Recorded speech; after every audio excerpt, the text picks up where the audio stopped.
Oke, baik. Untuk hari ini kita akan membahas tentang piutang ya. Kemarin kita membahas tentang kecurangan ya, kecurangan dan pengendalian. Nah, untuk materi piutang ini ada beberapa sub pokok bahasan ya.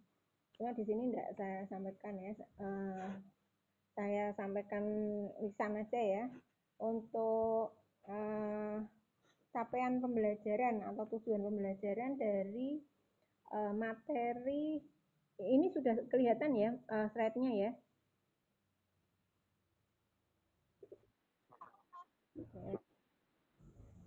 Baik, untuk tujuan pembelajaran dari materi piutang ini setelah mempelajari materi tentang piutang diharapkan kalian mampu mengindikasikan ya, klasifikasi piutang, kemudian mampu memperoleh gambaran mengenai prosedur pengendalian internal atau piutang usaha, kemudian mampu menyiapkan ayat jurnal untuk mencatat transaksi piutang usaha, mampu menyiapkan ayat jurnal untuk mencatat piutang tak tertagih dengan menggunakan metode penghapusan langsung, dan yang kelima kemudian mampu menyiapkan ayat jurnal untuk mencatat piutang tak tertagih dengan menggunakan metode penyisihan, kemudian menyiapkan ayat jurnal untuk mencatat penjualan dengan menggunakan kartu, kemudian menyiapkan ayat jurnal untuk mencatat transaksi wesel tagih,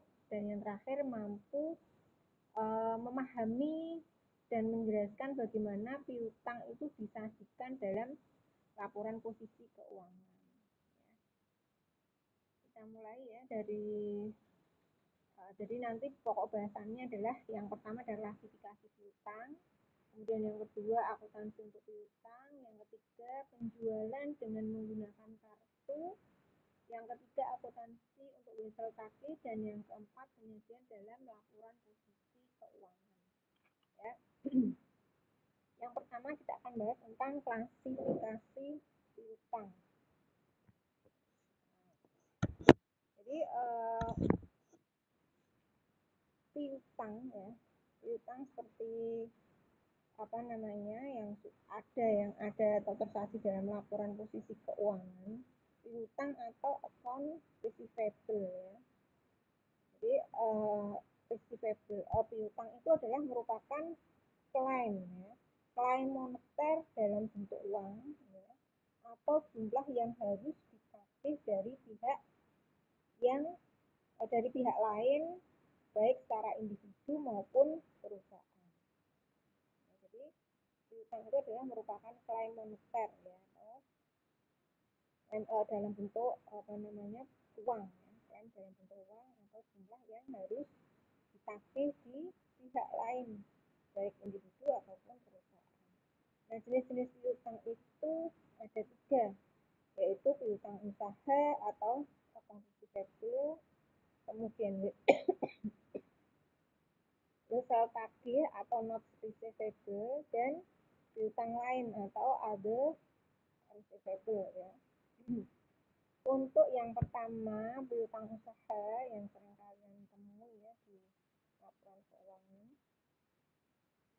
piutang usaha atau account receivable itu adalah merupakan klaim moneter dalam bentuk uang atau jumlah yang harus ditagih dari pihak lain baik secara individu maupun perusahaan yang berasal dari pemberian jasa atau penjualan barang dagangan secara kredit ya. Jadi namanya piutang itu artinya penjualan dilakukan secara kredit. Jadi setiap transaksi kredit itu akan melibatkan dua pihak, yaitu pihak debitur atau pihak yang memiliki utang atau peminjam, dan yang satunya adalah kreditor ya, atau pihak yang memperoleh piutang atau yang memberikan pinjaman. Nah, jadi biasanya untuk piutang usaha itu biasanya jangka waktunya itu pendek ya, relatif pendek. Biasanya itu waktunya 30 sampai 60 hari ya, 1 bulan sampai 2 bulan. Nah, kalau akun piutang usaha itu dalam buku besar itu biasanya berperan sebagai akun pengendali ya, atau kontrol akun ya. Karena apa? Karena akun tersebut mengintisarkan total piutang usaha dari semua pelanggan perusahaan. Nah, kemudian yang kedua adalah wesel tagih atau not receivable ya. Itu adalah merupakan janji tertulis untuk menerima sejumlah yang sebentar. Jadi janji tertulis untuk menerima sejumlah uang beserta dengan bunganya pada tanggal jatuh tempo. Nah, biasanya kalau wesel tagih ini biasanya dalam bentuk ini ya, seperti surat ya, karena namanya janji tertulis ya. Jadi bisa dikatakan sebagai ini ya, surat berharga juga ya. Nah, tapi umumnya untuk wesel tagih itu terjadi jika jangka waktu itu melampaui melampaui 60 hari. Jadi kalau piutang usaha tadi kan jangka waktunya 30 sampai 60 hari. Namun kalau wesel tagih itu biasanya jangka waktunya itu lebih dari 60 hari. Nah, kalau dibandingkan dengan piutang usaha, wesel tagih itu bersifat lebih formal ya. Lebih formal kalau dibandingkan dengan piutang usaha. Dua pihak yang terlibat dalam wesel itu sama ya, yaitu debitur yang memiliki wesel bayar ya, dan kreditur atau yang memiliki wesel tagih. Jadi kalau debitur itu ya yang pinjam gitu ya. Kalau kreditur itu yang meminjami atau yang memiliki wesel tagih. Nah, dalam wesel tagih debitur itu atau peminjam atau maker itu berjanji untuk membayar kreditur atau pay ya, sejumlah uang beserta dengan bunganya pada tanggal jatuh tempo, yaitu dengan cara menandatangani surat promise atau promissory notes ya, sebagai bukti transaksi. Nah, biasanya untuk wesel tagih itu kalau jangka waktu atau jatuh temponya itu kurang, itu digolongkan sebagai aset lancar. Namun kalau dia jatuh temponya itu lebih dari 1 tahun, maka dia dimasukkan ke dalam aset tidak lancar atau aset tetap. Ya. Kemudian yang ketiga itu adalah piutang lainnya atau other receivable. Ini adalah kategori lain untuk semua piutang ya, sehingga selain piutang usaha dan wesel tagih. Nah, biasanya piutang lain itu merupakan aset tidak lancar. Nah, tetapi piutang lain itu akan merupakan aset lancar kalau jatuh temponya itu dalam 1 tahun atau kurang. Itu dikatakan sebagai aset lancar. Tapi kalau piutang lainnya itu lebih dari 1 tahun, maka dia dimasukkan ke dalam aset tidak lancar. Nah, biasanya untuk piutang lain itu berasal dari operasi tidak berasal dari operasi rutin perusahaan. Nah, kalau operasi rutin perusahaan itu biasanya kan itu dia masuknya ke piutang usaha dan wesel tagih. Ya. Jadi contohnya apa piutang lain itu? Misalnya interest receivable atau bunga. Bisa juga restitusi pajak ya, atau income tax refundable, atau pinjaman karyawan perusahaan, atau uang muka karyawan dan lain sebagainya. Jadi dia tidak berasal dari operasi rutin perusahaan. Ya. Kemudian selanjutnya akuntansi untuk piutang.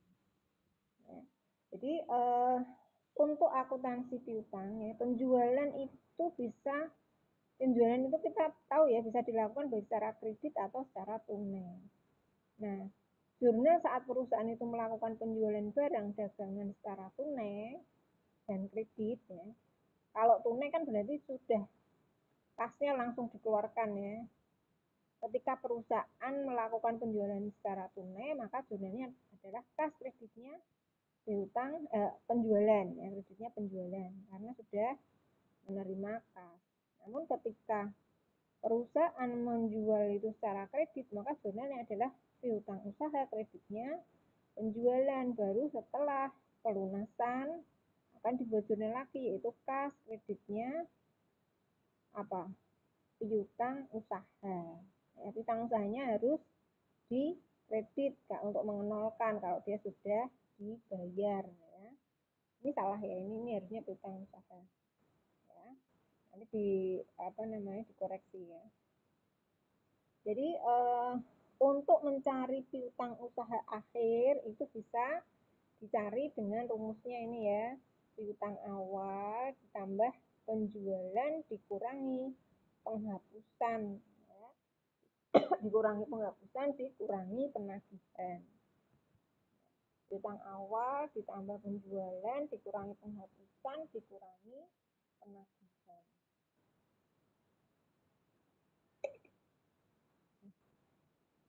Jadi kenapa kok ada penjualan secara kredit dan secara tunai? Jadi ada beberapa keunggulan ya kalau penjualan itu dilakukan secara kredit. Keunggulannya apa? Keunggulannya adalah pelanggan yang tidak mampu membayar tunai dengan segera itu dia tetap bisa membeli secara kredit sehingga penjualan dan laba perusahaan dapat meningkat. Penjualan kredit itu kan misalnya si A itu mau beli, namun dia kalau misalnya penjualannya secara tunai si A mau beli tapi uangnya baru 2/3-nya.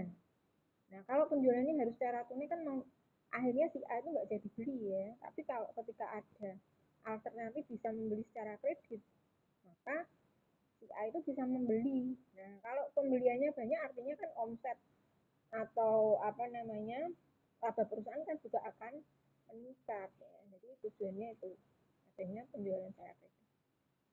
Nah kelemahannya apa? Kelemahannya ya, di samping adanya keunggulan pasti ada kelemahan ya di penjualan secara kredit itu, yaitu perusahaan harus harus menunggu ya, harus menunggu untuk mendapatkan kas. Kalau secara tunai kan perusahaan langsung dapat uang tunai ya, namun kalau secara kredit dia harus menunggu temponya berapa, biasanya kan ada ya terminnya ya. Kalau tunai bisa langsung saat barang dikeluarkan dia langsung menerima uang tunai. Kalau secara kredit biasanya ada temponya ya, maksimal biasanya 30 sampai 60 hari. Nah, dari tadi menunggu itu mestinya ada risiko ya. Risikonya apa? Risiko piutang tak tertagih atau adanya risiko yang ini tidak tertagihnya sejumlah piutang karena ada beberapa kemungkinan kemungkinannya misalnya pelanggan tidak sanggup membayar atau misalnya pelanggan tiba-tiba mengalami bangkrut. Nah, itu adalah salah satu kelemahannya. Nah, beban yang muncul dari kegagalan menagih pelanggan kredit tadi, ya, jadi kalau misalnya tadi salah satu kelemahannya adalah adanya risiko piutang tidak tertagih. Nah, dengan adanya piutang tak tertagih pastinya kan itu akan muncul beban ya, beban yang muncul dari kegagalan menagih pelanggan secara kredit tadi itu disebut sebagai beban piutang tak tertagih.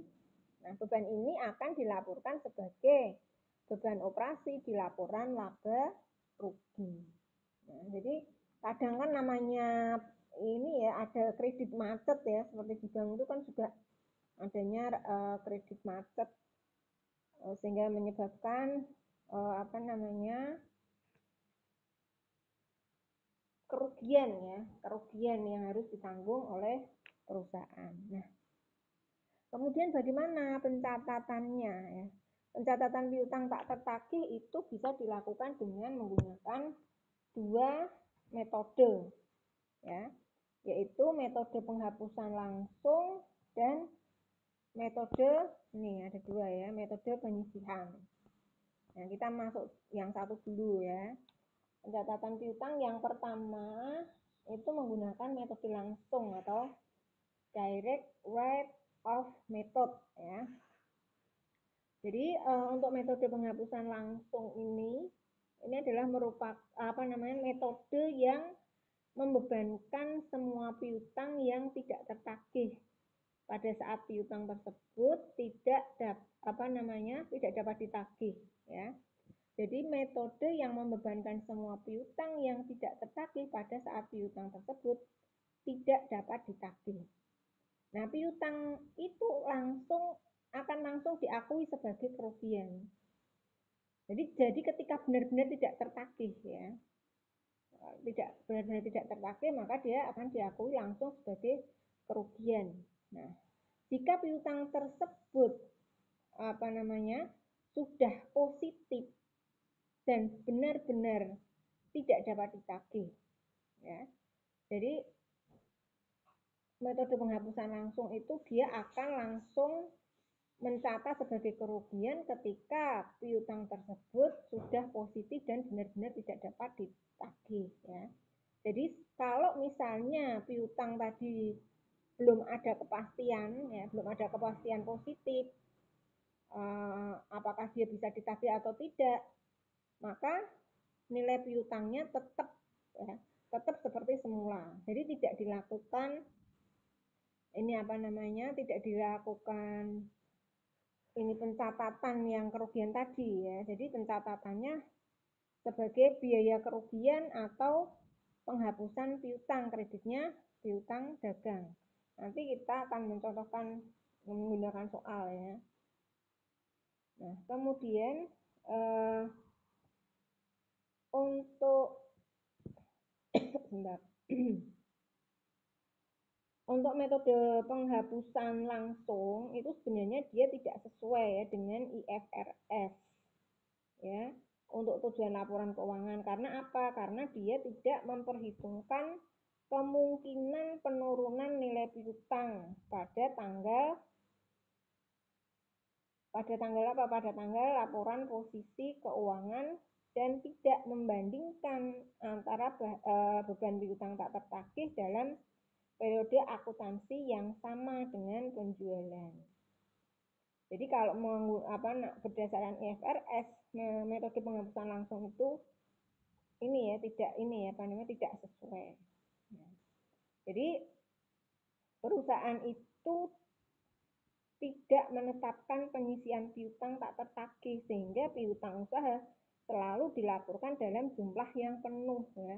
Padahal sebenarnya kan ketika piutang itu dalam 1 tahun itu kok sudah meleset, seharusnya kan perusahaan membuat beban. Namun kalau menggunakan metode langsung, selama tidak ada kepastian bahwa piutang itu tidak dapat ditagih, maka dia akan tetap mencatat piutang itu sama seperti di awal.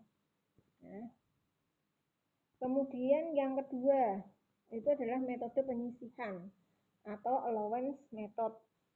Jadi kalau metode penyisihan itu adalah metode yang mengestimasikan jumlah piutang tidak tertagih pada akhir periode.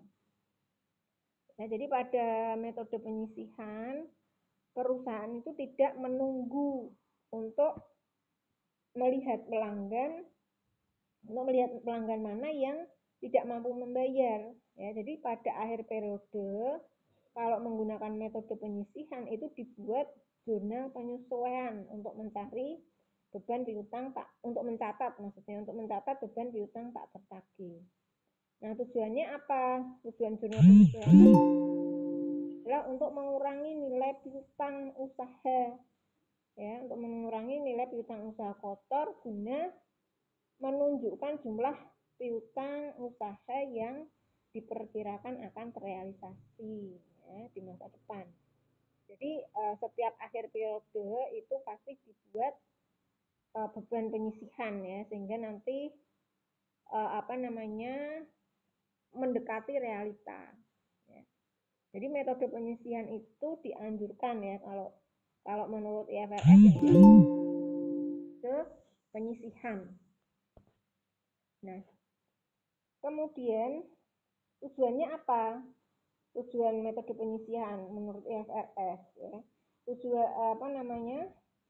Metode penyisihan itu dianjurkan oleh IFRS untuk tujuan laporan keuangan karena dia mencatat beban piutang tak tertagih dalam periode akuntansi yang sama dengan pengakuan penjualan. Nah, nanti jumlah piutang yang ditampilkan dalam laporan posisi keuangan itu adalah sebesar nilai realisasi bersih, ya. Yaitu piutang usaha dikurangi dengan penyisihan piutang tak tertagih. Ya, kemudian nilai realisasi bersih itu adalah jumlah kas yang diharapkan bisa ditagih atau direalisasi menjadi kas oleh perusahaan. Nah, kemudian ini ya misal untuk jurnalnya ya. Jadi penyisihan piutang tak tertagih itu adalah akun kontra dari piutang usaha.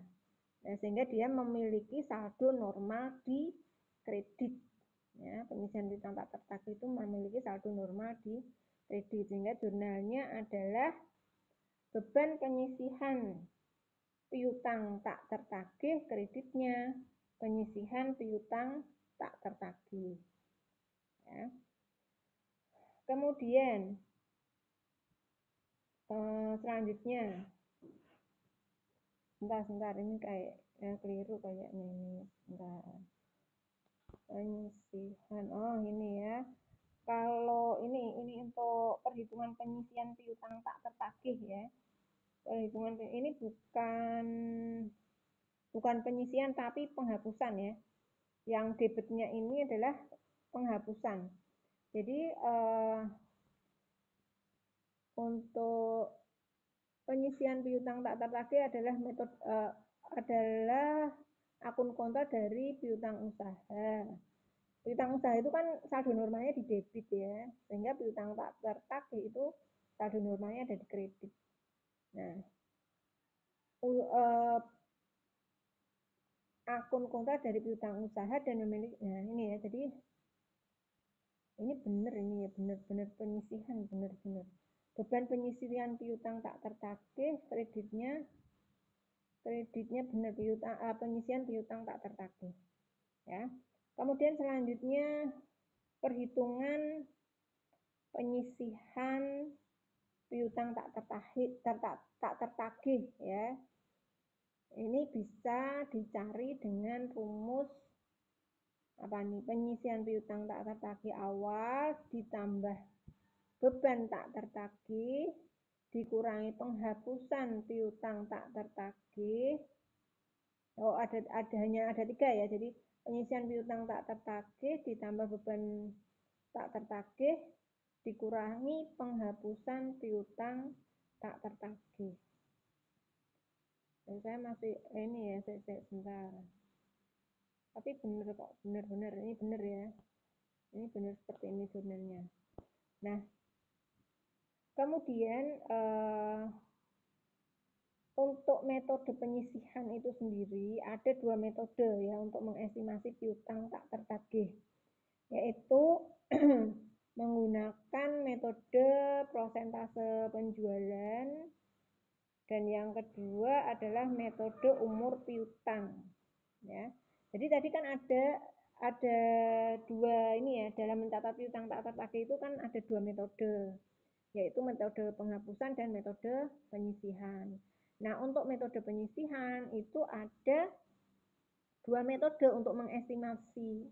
Untuk mengestimasi piutang itu ada 2 ya di metode penyisihan, yaitu menggunakan prosentase penjualan dan umur piutang. Nah, untuk yang pertama metode prosentase penjualan. Ya, untuk metode ini kok tulisannya kok numpuk ya. Kalau di HP itu saya nggak bisa memperbaiki, tapi kalau di komputer bisa sebenarnya. Jadi ini ya, untuk metode prosentase penjualan, ini menghitung beban piutang tak tertagih sebagai prosentase dari penjualan kredit bersih selama satu periode.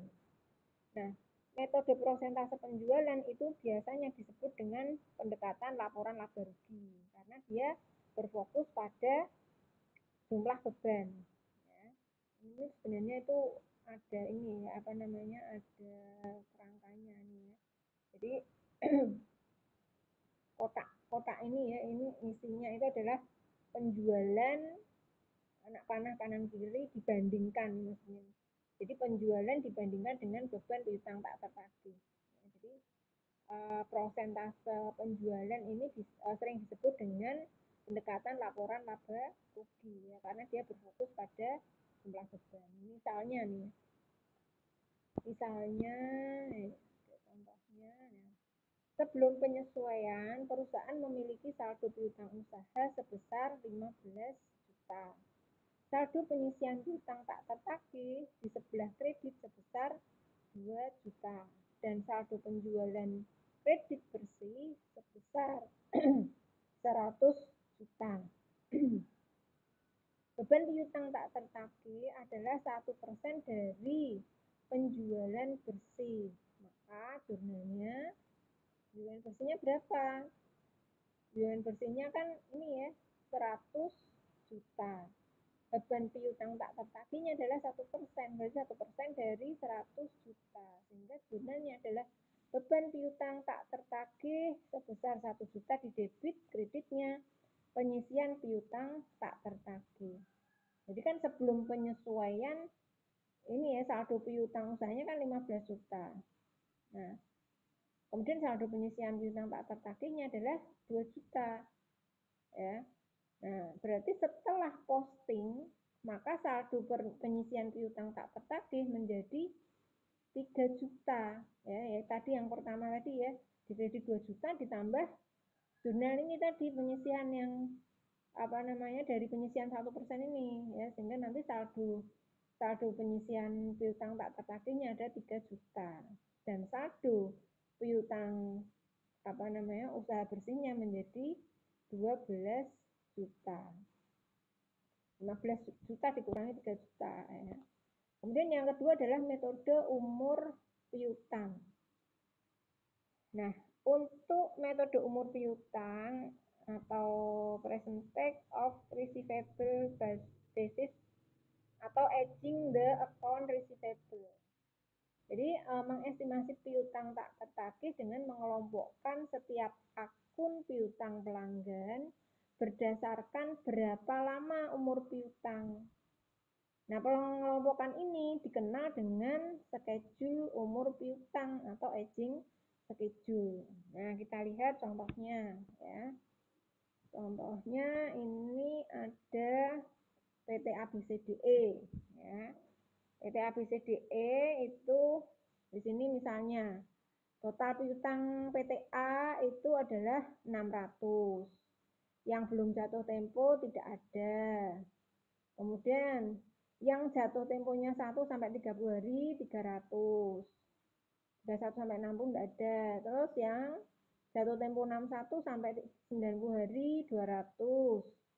Yang jatuh tempo lebih dari 90 hari adalah 100 ya. Kemudian PTB total apa namanya total piutang pada PTB adalah 300 ya, 300. Yang belum jatuh tempo 300. Belum jatuh tempo ya berarti. Kemudian PTC total piutang 450. Ini terdiri dari 200 juta yang jatuh temponya bulan ya atau 1 sampai 30 hari dan 250 juta yang jatuh temponya 31 sampai 60 hari. Kemudian PTD totalnya 700, yang belum jatuh tempo 500, yang jatuh tempo 61 sampai 90 hari 200. Kemudian PTE. PTE totalnya 600, yang jatuh tempo 30 sampai 60 hari 300, yang jatuh tempo lebih dari 90 hari 300. Kemudian piutang lainnya 36.950. Ini yang belum jatuh tempo adalah 26.200. Yang jatuh temponya 1 bulan atau 1 sampai 30 hari 5.200. Yang jatuh temponya 31 sampai 60 2.450.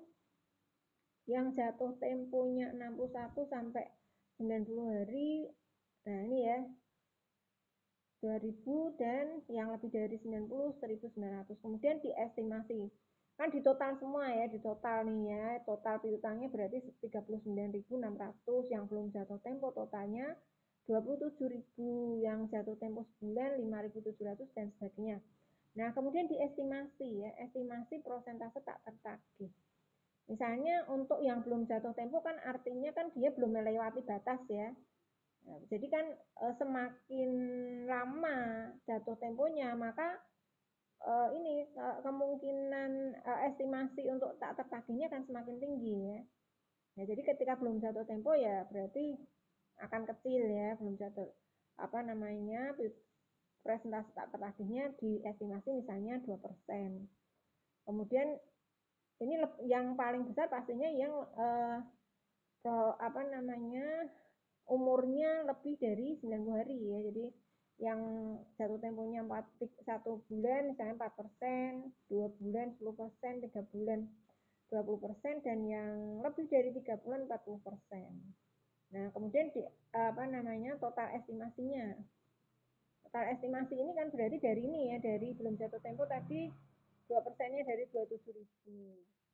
Kemudian 4%-nya dari sekian. Nah, sehingga nanti total estimasinya adalah 2.228. Ya, kalau menggunakan umur piutang seperti itu. Nah, misalnya seperti ini. Sebelum penyesuaian, perusahaan memiliki saldo piutang usaha sebesar 15 juta. Nah, saldo penyisian piutang tak tertagih di sebelah kredit sebesar 2 juta. Dan saldo penjualan kredit bersih sebesar 100 juta. Berdasarkan skedul umur piutang, diperkirakan jumlah penyisian piutang tak tertagih pada akhir tahun adalah 3 juta. Nah, maka kita cari ya. Jadi jumlah penyisian piutang tak tertagihnya berapa? Nah, berarti kan saldo kredit yang diperlukan ya, ini kan yang terakhir nih. Nanti di akhir periode adalah 3 juta. Kita masukkan 3 juta. Kemudian saldo yang belum disesuaikan tadi ya, yang tak tertagih di awal tadi 2 juta. Sehingga jumlah penyesuaiannya adalah 1 juta. Ya. Sehingga jurnal penyesuaian yang dibuat itu adalah beban piutang tak tertagih, karena tadi yang di awal kan sudah ada 2 juta ya. Kita mau nyari, kalau tadi kan kebalikan, kita sudah tahu dulu ada tambahannya penyisian piutang tak tertagih berapa persen kan itu ya tadi yang di awal ini ya. Jadi kita bisa langsung cari. Nah, kalau ini yang diketahui adalah estimasi di akhir periode itu nanti piutang tak tertagihnya adalah 3 juta. Berarti kan kita mau nyari, berarti penyesuaiannya berapa, kan seperti itu. Ya sebenarnya kalau tanpa dihitung pun kalau angkanya seperti ini bisa langsung ketahuan ya. Namun kan kemungkinan mungkin ada perhitungan lain ya, itu harus dihitung dengan rinci ya. Jadi karena tadi yang diperlukan saldo kreditnya adalah 3 juta, sementara di awal sudah ada saldo 2 juta, artinya di sini penyesuaiannya adalah 1 juta. Sehingga penyesuaiannya adalah beban piutang tak tertagih kreditnya penyisian piutang tak tertagih sebanyak 1 juta. Nah, setelah diposting maka saldo setelah diposting maka saldo penyisian piutang tak tertagih menjadi, ini bisa enggak ini ya, harusnya kelihatan semua. Piutang tak tertagihnya menjadi 3 juta sih ya, sama tadi ya. Menjadi 3 juta, dan saldo piutang usaha bersihnya menjadi 12 juta. Sama, di akhir periode akan sama dengan yang pertama. Cuma bedanya tadi kita sudah bisa langsung mencari piutang tak tertagihnya berapa, kita mau nyari saldo akhirnya ya, saldo akhir piutang tak tertagihnya ya, penyelesaian piutang tak tertagihnya. Kalau ini kita nyari yang penyesuaiannya itu berapa itu. Kemudian jadi kalau misalnya kedua metode itu sama-sama, jadi kedua metode ini tadi ya, metode prosentase sama aging schedule tadi ya, itu sama-sama memerlukan penyesuaian di akhir periode ya, agar saldo penyisian piutang tak tertagih itu lebih realistis. Nah, perbedaannya apa?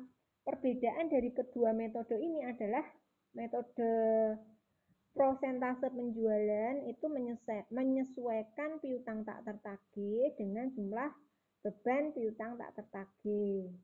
Sedangkan metode umur piutang itu menyesuaikan piutang tak tertagih ke jumlah piutang tak tertagihnya. Nah, kemudian kedua metode ini digunakan oleh perusahaan secara bersamaan ya biasanya ya, karena biasanya menyediakan pengukuran yang lebih baik ya untuk aset maupun beban. Jadi biasanya kedua metode ini digunakan secara bersamaan. Nah, untuk metode prosentase penjualan itu biasanya digunakan untuk laporan bulanan ya, karena akan lebih mudah.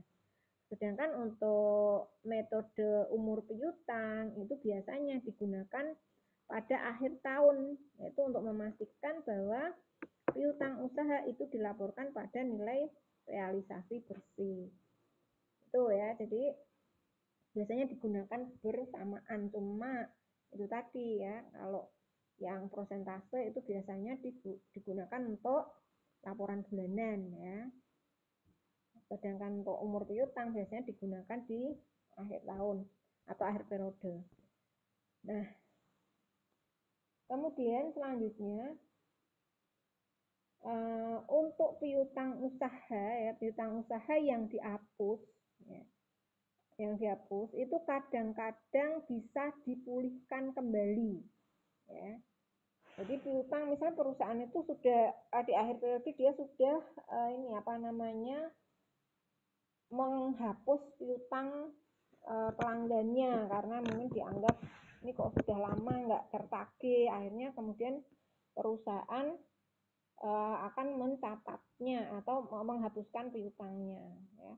Jadi piutang usaha yang telah dihapus sebagai piutang tak tertagih itu sebenarnya tidak benar-benar hilang dan pelanggan itu masih berhutang kepada perusahaan.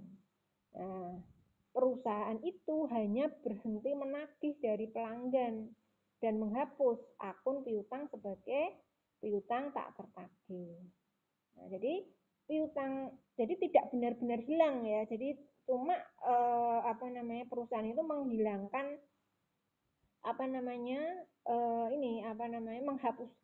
menghapuskan piutang si pelanggan tadi. Ya, kan dibuat kemungkinan ya, dibuat estimasi. Nah, jadi piutang usaha yang sudah dihapus itu kadang-kadang bisa dipulihkan karena tadi dia tidak benar-benar hilang. Artinya si peminjam itu tetap utang ke perusahaan. Ya, sehingga nanti bisa dipulihkan sebagian ya, atau bisa juga dipulihkan secara keseluruhan. Dan itu mungkin saja terjadi ya setelah perusahaan pelanggan itu dilikuidasi ya. Misalnya perusahaan kalau dilikuidasi itu kan kewajiban yang pertama harus dilakukan adalah melunasi utang-utangnya ke kreditur dulu ya. Jadi kalau misalnya terdapat pemulihan piutang tak tertagih, maka ada 2 jurnal ya yang perlu dicatat, yaitu membalik jurnal penghapusan sebelumnya dan mencatat penagihan kas. Nah, misalnya seperti ini. Nah, jadi estimasi jumlah piutang tak tertagih. Nah, kalau menggunakan estimasi jumlah piutang tak tertagih, kalau menggunakan metode penghapusan langsung ya, metode penghapusan piutang tadi kan perusahaan tidak melakukan pencatatan ya, karena kan belum pasti ya, belum pasti tidak bisa ditagih ya. Kalau menggunakan metode penghapusan piutang itu kan ketika si pelanggan itu memang benar-benar atau sudah positif memang tidak bisa membayar. Nah, kalau metode penyisihan meskipun masih estimasi, dia akan membuat catatannya, yaitu dengan mencatat beban piutang tak tertagih di debit kreditnya penyisihan piutang tak tertagih. Kemudian yang kedua, penghapusan piutang tak tertagih. Nah, penghapusan nih berarti kan sudah positif nih ya. Berarti kalau menggunakan metode penghapusan piutang, maka dia langsung dihilangkan ya. Jadi langsung mengurangi piutangnya ya. Jadi jurnalnya adalah beban piutang tak tertagih kreditnya piutang usaha ya, sebesar berapa yang dihapuskan itu ya. Kemudian kalau menggunakan metode penyisihan, itu jurnalnya adalah penyisihan piutang tak tertagih kreditnya piutang usaha. Jadi masih akunnya masih penyisihan ya, tapi kalau menggunakan metode penghapusan itu langsung dibebankan ya, beban piutang tak tertagih kreditnya piutang usaha.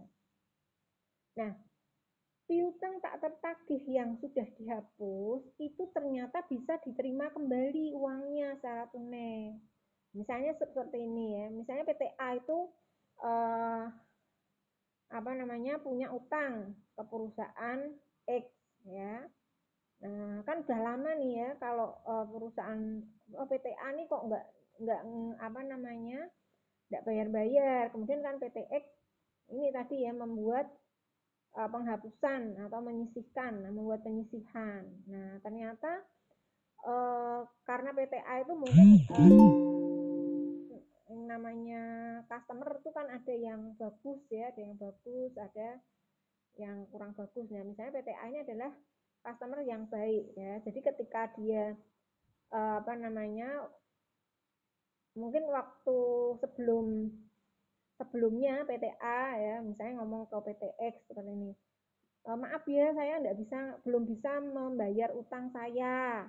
Nah, ternyata sampai berapa? Sampai waktu yang belum ditentukan misalnya ya. Kan terpaksanya kan PTX kalau kondisi PTA memang tidak memungkinkan kan dia tidak bisa memaksa ya. Nah, namun ketika PTA itu ternyata kok penjualannya misalnya bisa bangkit lagi misalnya. PTA mengabari ke PTX, saya akan membayar utang saya ya nanti ya bulan depan misalnya seperti itu, atau sebulan lagi saya akan membayar utang saya seperti itu. Nah, ketika PTA tadi membayar utang, maka PTX akan membuat jurnalnya kas kreditnya piutang usaha kalau menggunakan metode penghapusan piutang ya. Jadi sama nih ya, kalau menggunakan metode penghapusan piutang atau metode penyisihan, ketika piutang tak tertagih itu ternyata bisa dibayar lagi secara tunai, maka jurnalnya adalah kas kreditnya piutang usaha. Nah, IFRS tidak mengakui penggunaan metode penghapusan langsung ya, karena IFRS menghendaki nilai piutang usaha yang disajikan dalam laporan posisi keuangan itu adalah sebesar nilai realisasi bersih atau net realizable value ya. Nah, kemudian kalau IFRS itu mengelompokkan piutang itu sebagai instrumen keuangan yang tiap akhir periode itu harus diuji penurunannya ya, penurunan nilainya atau dengan cara melakukan konfirmasi kepada pelanggan. Jadi kalau kalau menurut IFRS setiap akhir periode itu perusahaan harus melakukan konfirmasi. Kira-kira nih pelanggannya gimana, utangnya gimana. Nah, jadi kemungkinan pembayaran bagaimana itu harus ada konfirmasi ya setiap akhir periode. Ya, tujuannya apa? Tujuannya adalah untuk memastikan ya, untuk memastikan piutang usaha yang dapat ditagih di masa depan. Nah, sedangkan ini Sedangkan pelanggan kecil itu bisa dikelompokkan menjadi satu, yaitu dengan cara mengestimasi ketidaktertagihan piutang berdasarkan pengalaman di masa lalu. Jadi kalau estimasi kan berarti kan kira-kira tahun lalu itu piutang tak tertagihnya berapa ya, misalnya seperti itu. Nah itu kita bisa membuatnya itu mengestimasinya berdasarkan tahun lalu ya, atau tahun sebelumnya. Nah kemudian selanjutnya adalah penjualan dengan menggunakan kartu. Nah, jadi kalau kalau disuruh memilih itu ya, kalau disuruh memilih mestinya itu perusahaan itu mestinya pengennya itu jualnya itu mesti tunai ya, karena dia bisa langsung menerima kas dengan cepat. Nah, bagaimana strategi untuk menerima kas dengan cepat? Ya, caranya dengan melakukan penjualan dengan menggunakan kartu. Ya. Penjualan dengan menggunakan kartu itu misalnya seperti apa sih? Ya. Misalnya adalah penjualan dengan menggunakan kartu bank. Ya. Jadi sebagian besar bank itu kan menerbitkan kartu ya yang dikenal dengan kartu bank atau Visa ya dan Mastercard ya. Dan berfungsi sangat mirip dengan kartu kredit. Nah, pihak yang terlibat dalam penjualan dengan menggunakan kartu bank itu ada 3, yaitu penerbit kartu kredit ya, kemudian pelanggan dan retailer. Ya.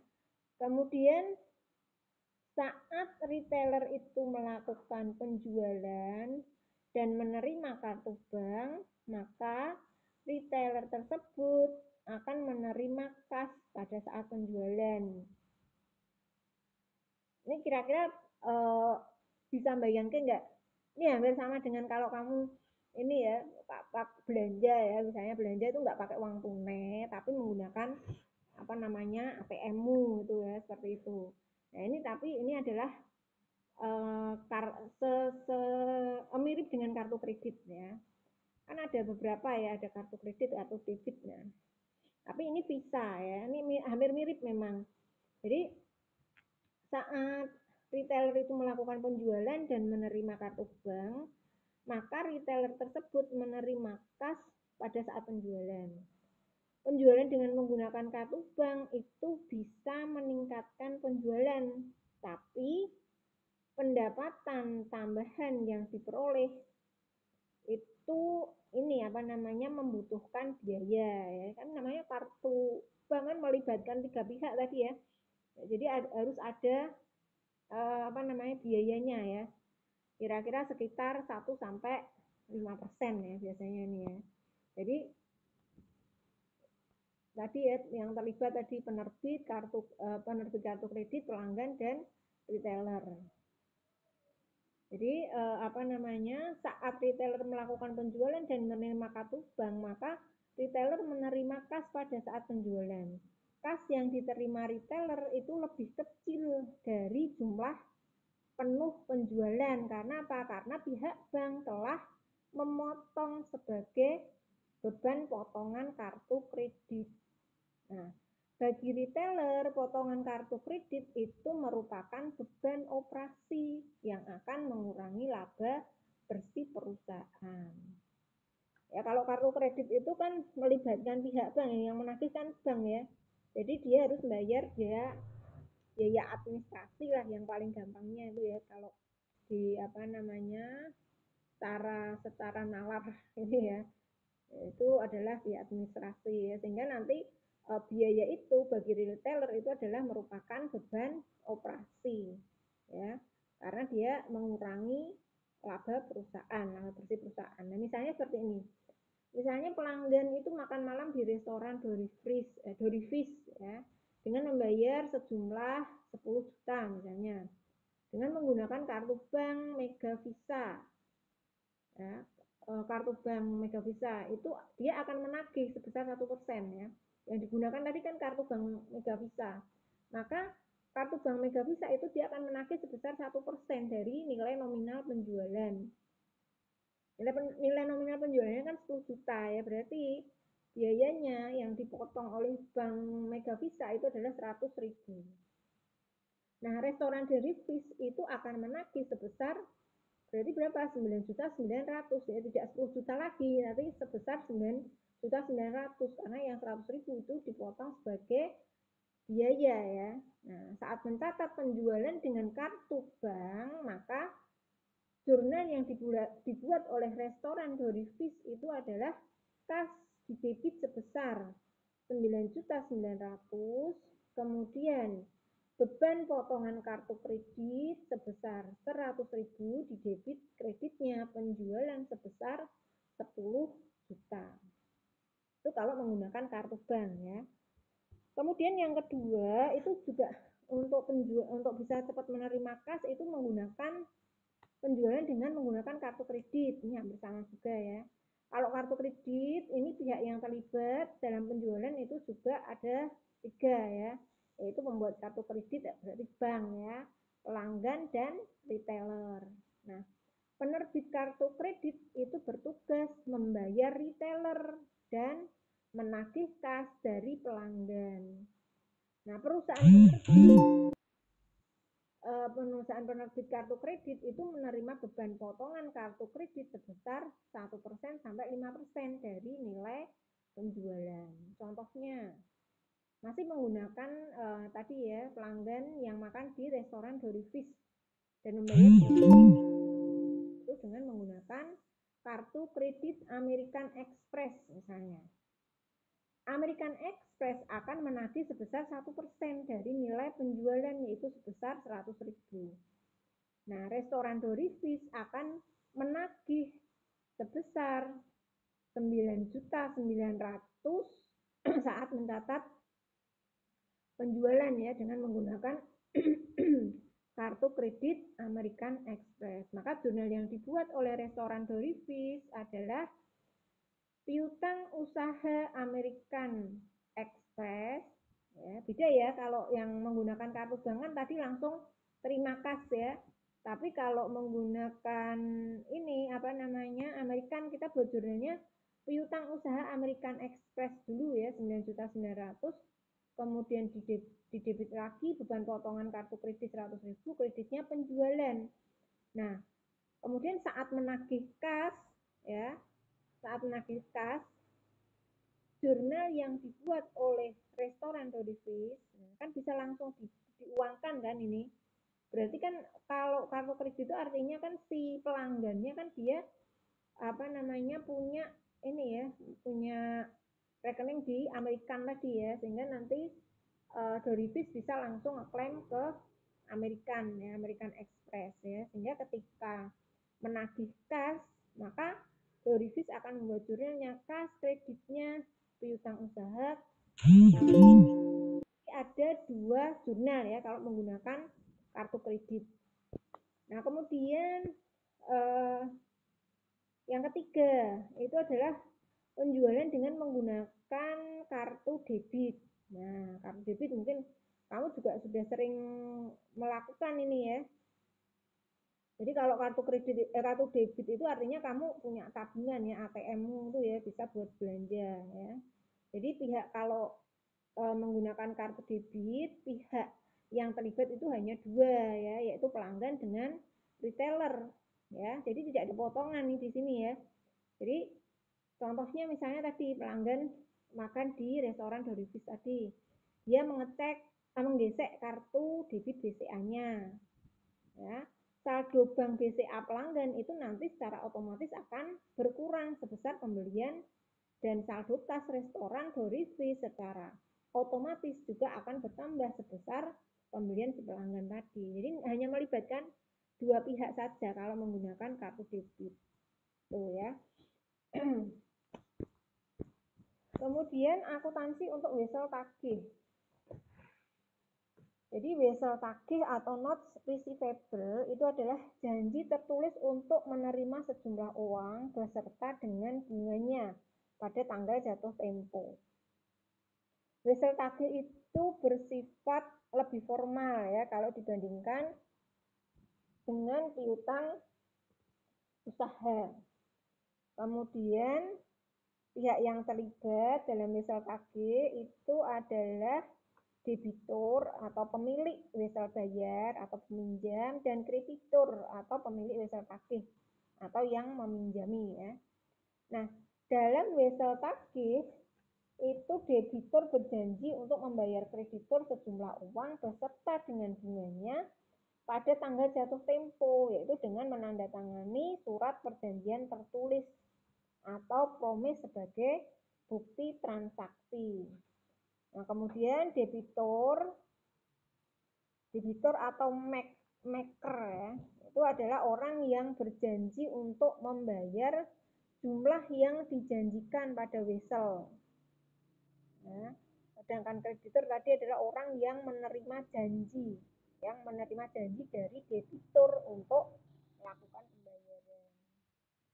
Nah, surat promise itu adalah janji tertulis untuk membayar sejumlah uang dengan bunganya pada tanggal jatuh tempo. Tanggal jatuh tempo itu adalah tanggal akhir pembayaran wesel. Nilai jatuh tempo itu adalah nilai yang diterima pada saat jatuh tempo. Ini istilah-istilahnya ya. Kemudian bunga itu adalah pendapatan bagi kreditur karena dia sudah meminjamkan uangnya dan akan menjadi beban bagi debitur ya, karena dia minjem tadi ya. Nah, kemudian untuk menghitung bunga rumusnya bagaimana ya? Untuk menghitung bunga sama dengan jumlah pokok ya, jumlah pokoknya dikalikan dengan suku bunganya dikalikan periode waktu, di mana jumlah pokok atau amount-nya itu adalah jumlah yang tercantum dalam wesel yang dipinjamkan oleh kreditur kepada debitur. Kemudian suku bunga atau interest rate-nya itu adalah persentase suku bunga yang ditentukan atas wesel. Nah, suku bunga umumnya itu dinyatakan selama 1 tahun. Kemudian periode waktu atau time period itu adalah atau jangka waktu ya, not term itu adalah periode waktu di mana bunga dihitung yang berlangsung dari tanggal awal wesel hingga jatuh tempo atau hari ya, bisa hari, bulan atau tahun itu jatuh temponya. Nah, kita contohkan dulu ya. Contoh ini ya. Jadi untuk perhitungan tanggal ya, perhitungan tanggal jatuh tempo. Jadi wesel dengan nominal $10.000 terbit pada tanggal 27 September 2017. Suku bunganya 12% per tahun. Asumsi 1 tahun adalah 12 bulan 360 hari ya, atau 360 hari. Nah, jika periode waktu wesel itu adalah 120 hari, maka tanggal jatuh temponya kapan? Nah, biasanya pertanyaannya kan seperti itu ya. Jadi, kalau ini kan sudah dicontohkan ya. Jadi, periode waktu weselnya 120 hari. Kemudian tadi tanggal terbitnya adalah 27 September. Berarti kapan dia jatuh temponya? Ya tinggal dihitung ya. Berarti kan September itu berapa hari? Ya, September itu 30 hari. Berarti kan 30 terus dia terbitnya tanggal 27. Berarti 30 kurang 27 kan 3 hari. Ya, kemudian Oktober itu berapa hari sebulannya? 31. Berapa nih Mas? Baru 34 ya. Kan ada waktunya kan 120. Kemudian November 30. Kemudian Desember 31. Nah, hitung dulu. 34, 64, 64, 95 masih 95. 120 dikurangi 95. Nah, berarti kan jatuh temponya adalah tanggal 25 Januari. Ya. Jadi kamu harus kalau menghitung ini, kalau misalnya belum diketahui, kamu disuruh menghitung kapan tanggal jatuh temponya, ya buatlah seperti ini rinciannya. Ya. Jadi ya jangan sampai salah. Kalau bulan September itu total harinya berapa, Oktober berapa. Nah, kalau salah ya nanti jatuh temponya juga akan salah ya. Nah, kemudian baru setelah itu kamu hitung bunganya. Nah, kalau ini kan misalnya kalau ini kan tadi sudah ada semua nih ya. Jadi sebenarnya kalau sudah ada semua tinggal dihitung ya bunganya berapa. Tadi nominalnya 10.000, bunganya 12%. Ya. 10.000 kali 12% dikalikan total harinya tadi 120 hari. 120 per kalau menggunakan hari artinya apa namanya? Pembandingnya adalah hari ya, jangan kalau hari dengan bulan ya jangan ya. Berarti kalau 120 hari berarti pembandingnya adalah 360 ya. Sehingga akan ketemu bunganya adalah 400 dolar. Ya, sehingga nanti nilai jatuh temponya adalah 10.000 ditambah 400 yaitu 10.400 dolar. Nah, kemudian misalnya jika periode waktu wesel itu 4 bulan, maka jatuh temponya tanggal berapa? Atau bisa juga pertanyaannya, kalau misalnya terbitnya tanggal sekian, jatuh temponya tanggal sekian, berapa hari apa namanya periode waktunya? Biasanya seperti itu juga ya. Tidak menutup kemungkinan seperti itu.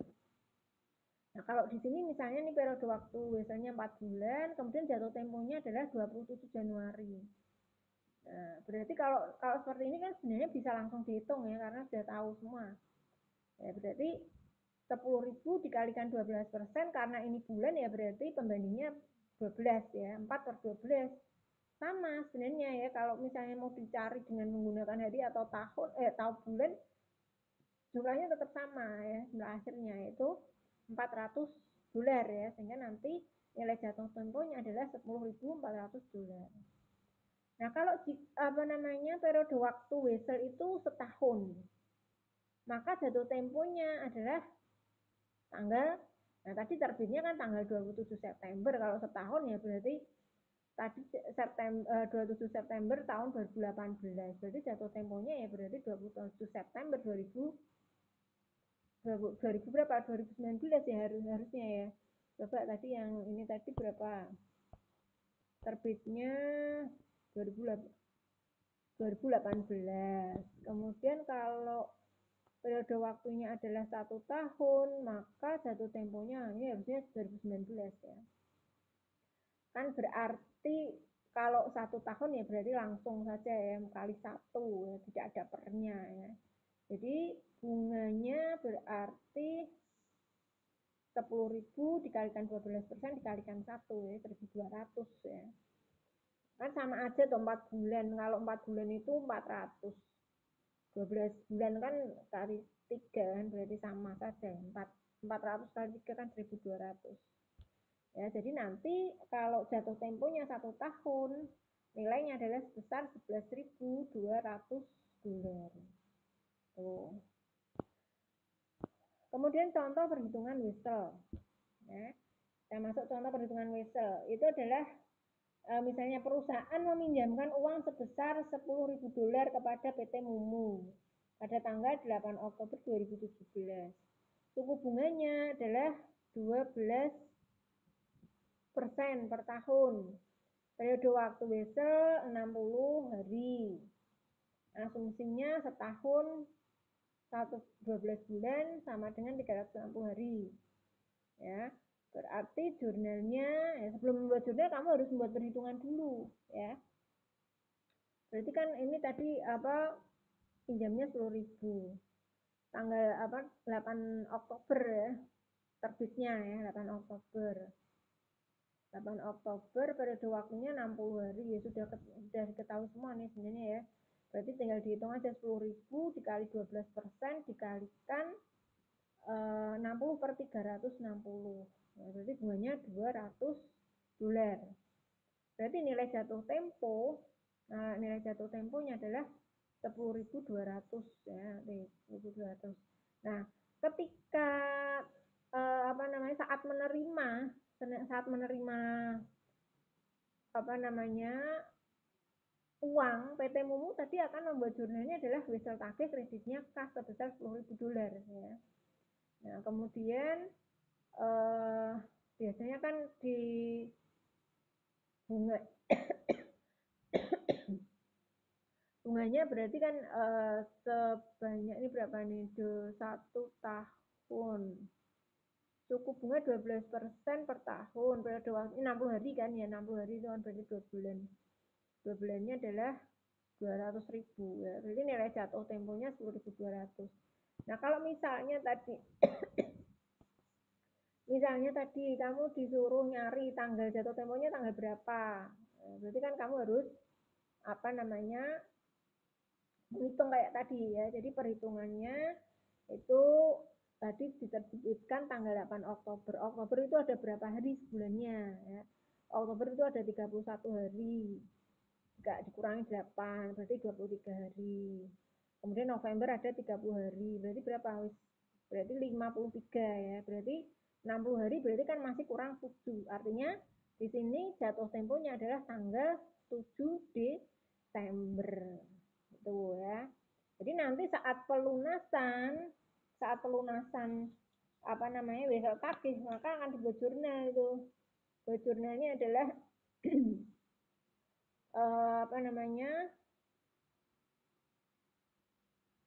tadi ini ya si buat jurnal yang PT Mumu ya berarti ya.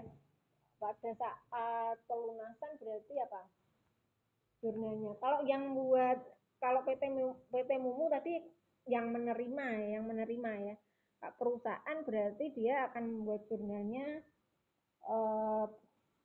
piutang bunga ya, piutang bunga kredit pada tanggal 31 Desember ya, tanggal 7 Desember ya. Jadi saat jatuh tempo tanggal 31 Desember itu ini kalau yang wesel tagih kreditnya kasih yang buat perusahaan ya, bukan PT Mumu ya. Ini wesel tagih itu artinya piutang ya, kan tadi perusahaan mengutangi PT Mumu ya, mengutangi PT Mumu. Berarti tanggal 8 Oktober jurnalnya adalah wesel tagih, kreditnya kas karena kasnya dipinjamkan ke PT Mumu. Nah, pada saat jatuh tempo tanggal 7 Desember, maka perusahaan akan membuat jurnal kas sebesar 10.200, kreditnya wesel tagih 10.000, kredit lagi pendapatan bunga 200 $200 ya, 10.000 $200. Nah, jadi mungkin saja ya wesel itu mungkin saja jatuh tempo pada periode berikutnya ya, sehingga pada akhir periode itu perusahaan harus membuat jurnal penyesuaian. Misalnya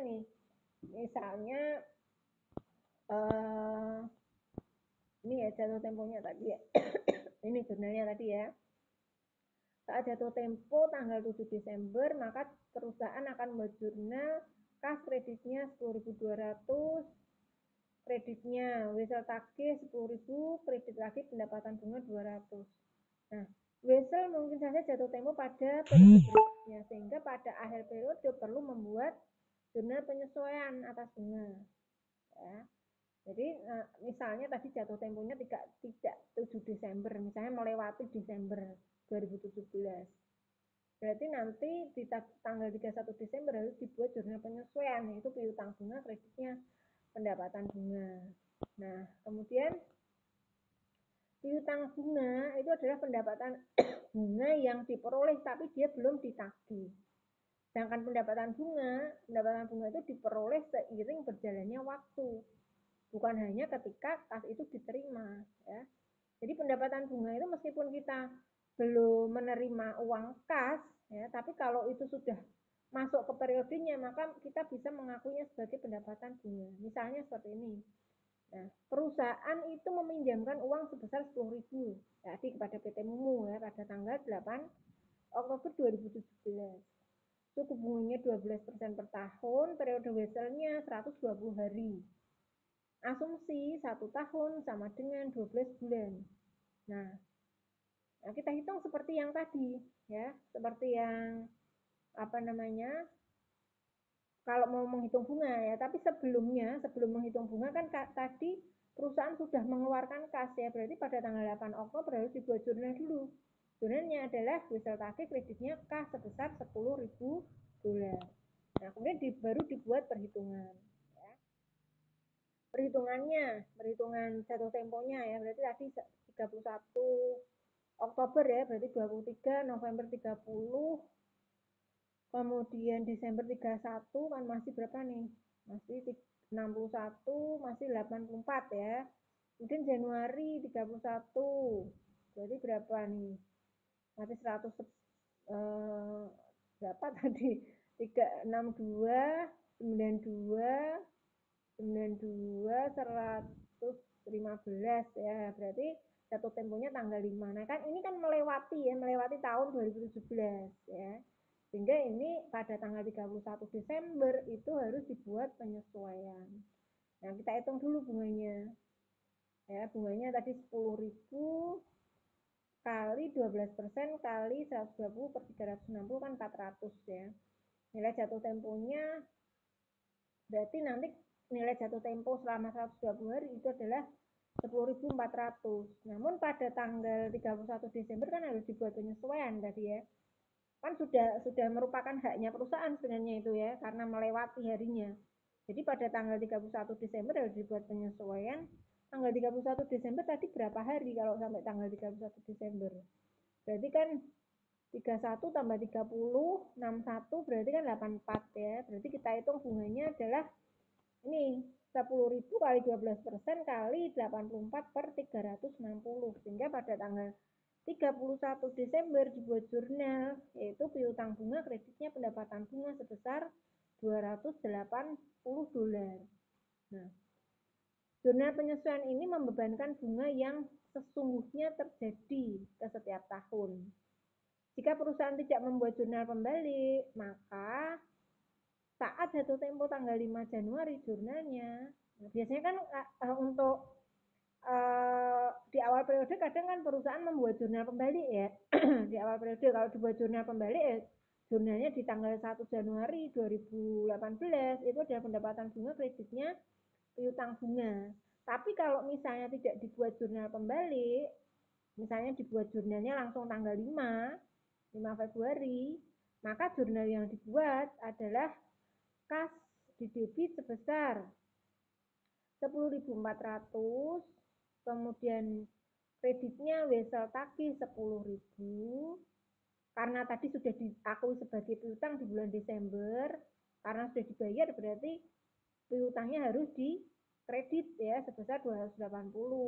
Nah, sedangkan pendapatan bunganya yang terjadi untuk tahun 2018 adalah sebesar 120. Ya, sisanya ya tadi ya. Sisanya 120 dikurangi 84 hari. Ya. Itu sebesar 120 kan totalnya sama nih ya, 400. Ya. Jadi kalau 84 hari 280, kalau berarti sisanya 36 hari ya 120. Nah, ini kalau dibuat jurnal pembalik tadi ya, kalau dibuat jurnal pembalik pendapatan bunga kreditnya piutang bunga kan berarti nol lagi. Berarti nanti pada saat tanggal jatuh tempo jurnal yang dibuat adalah kas sebesar 10.400 di debit, kreditnya wesel tagih 10.000 dan kredit lagi pendapatan bunga 400. Itu kalau dibuat jurnal pembalik ya di awal periode. Ya. Jadi nilainya sebenarnya sama saja ya. Nah, kemudian wesel tagih itu bisa muncul dari beberapa transaksi. Transaksi apa yang bisa memunculkan wesel tagih? Yang pertama, transaksi misalnya perusahaan itu meminjamkan uang kepada pihak lain dan menerima wesel tagih sebagai jaminan. Ya, sebagai jaminan. Maka jurnal yang dibuat kalau ada transaksi seperti itu adalah wesel tagih kreditnya kas. Kemudian ketika perusahaan menjual barang dagangan dan menerima wesel tagih sebagai pembayarannya. Umumnya terjadi apabila jangka waktu melampaui 60 hari, maka jurnalnya adalah wesel tagih kreditnya penjualan. Nah, kemudian bisa juga karena perusahaan itu menerima wesel tagih sebagai pengganti piutang usaha karena ada pelanggan yang gagal membayar piutang usahanya. Ya, pertama dia sudah piutang usaha, tapi ternyata pelanggannya mengajukan ini piutang saya belum bisa bayar nih, saya ganti dengan wesel tagih ya. Nah, misalnya seperti itu. Maka jurnal yang dibuat oleh perusahaan adalah wesel tagih, kreditnya piutang usaha. Jadi piutang usaha dinolkan, tapi dia mengakui sebagai wesel tagih. Nah, atau bisa juga karena perusahaan itu menerima wesel tagih yang baru sebagai pengganti wesel tagih yang lama. Misalnya perusahaan itu sudah tadi ya, weselnya utang piutang usahanya tidak bisa dilunasi, kemudian diganti wesel tagih. Ternyata pada tanggal jatuh tempo wesel tagihnya tadi juga belum bisa dilunasi. Nah, kemudian si debitornya ini ya, wesel tagih saya belum bisa melunasi. Saya ganti dengan menerbitkan wesel tagih yang baru. Oh ya sudah, tidak apa-apa, misalnya seperti itu ya. Jadi maka jurnalnya adalah wesel tagih baru, kreditnya wesel tagih lama. Nah, kenapa kok perusahaan itu mau diganti dengan wesel tagih? Atau wesel tagih lama diganti wesel tagih baru? Kan ada bunganya ya, bunganya kan tetap ada. Jadi makanya itu akan ini memberikan mungkin menarik ya bagi si penjual. Nah, jadi umumnya sebelum perusahaan itu menerima wesel tagih yang baru, perusahaan itu akan menerima bunga atas wesel tagih yang lama, ya secara tunai biasanya ya. Kalau misalnya mau diganti wesel tagih baru, biasanya si debiturnya akan bayar bunganya dulu.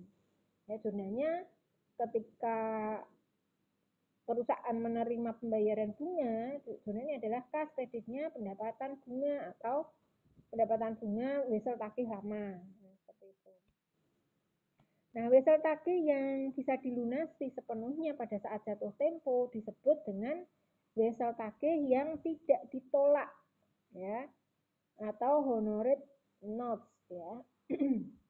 Maka ini adalah kas sebesar 10.400, kreditnya wesel tagih 10.000 dan pendapatan bunga 400. Ya, ini di kredit ya. Nah, jika debitur itu tidak membayar wesel pada tanggal jatuh tempo, debitur itu akan membatalkan wesel tersebut. Nah, wesel tagih yang tidak dapat dilunasi sepenuhnya pada tanggal jatuh tempo itu disebut wesel tagih yang ditolak, ya, atau dishonored note ya. Dan jurnal yang dibuat pada tanggal jatuh tempo adalah, ya, jika masih kemungkinan dapat ditagih, maka jurnalnya adalah piutang usaha, jadi dikembalikan lagi ke piutang usaha 10.400. Ini karena belum dibayar ya, berarti ditambah pokok bunga ditambah pokoknya ya. Jadi kan tadi pokoknya 10.000 ditambah bunganya 400 tapi belum bisa dilunasi ya. Berarti dia akan dimasukkan ke piutang usaha 10.400. Kreditnya wesel tagih 10.000, kredit lagi pendapatan bunga 400. Nah, kemudian kalau kalau piutang itu bisa dilunasi setelah 30 hari dengan suku bunga 15%. Maka jurnalnya pada saat ditagih adalah, nah berarti kan pokoknya berarti kan menjadi berapa? Menjadi 10.400 tadi ya. Berarti misalnya dilunasi selama sampai jangka waktu 30 hari. Berarti kan nominal pokoknya kan menjadi 10.400 dikalikan 15% dikalikan 120 per 360. Nah, sehingga totalnya adalah 130. Ya. Jadi jurnalnya adalah kas sebesar 10.530, kreditnya piutang usaha 10.400, kredit lagi pendapatan bunga 130. Jika tidak ada kemungkinan bisa ditagih, itu kalau yang pertama kalau ada kemungkinan bisa ditagih ya, tapi kalau misalnya kemungkinannya tidak tertagih, maka jurnalnya adalah penyisian piutang tak tertagih sebesar 10.000, bunganya tidak diikutkan ya. Kreditnya wesel tagih sebesar 10.000. Jadi sebesar nilai nominal yang awal ya. Jadi bunganya tidak dimasukkan.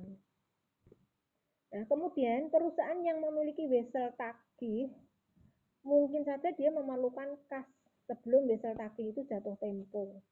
Ya. Jadi misalnya si perusahaan tadi punya wesel tagih, namun sebelum tanggal jatuh tempo dia butuh uang. Nah, sehingga wesel tagih itu bisa didiskontokan. Nah, pendiskontoan wesel tagih itu serupa dengan piutang usaha perusahaan, ya.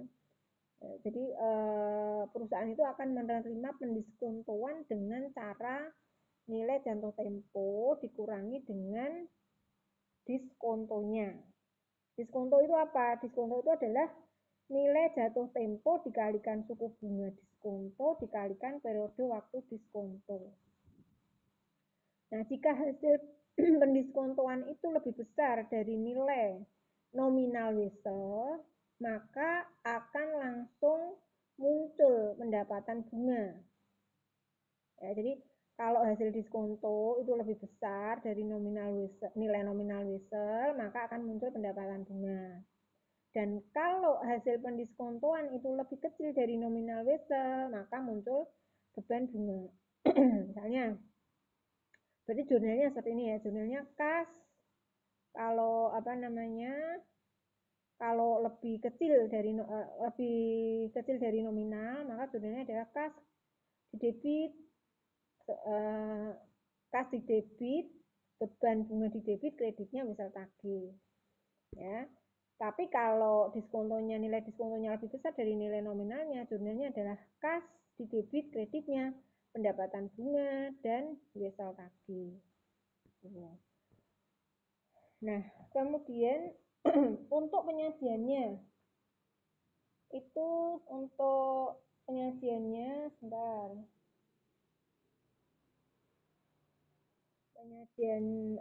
Penyajian dalam laporan keuangan ya. Dalam laporan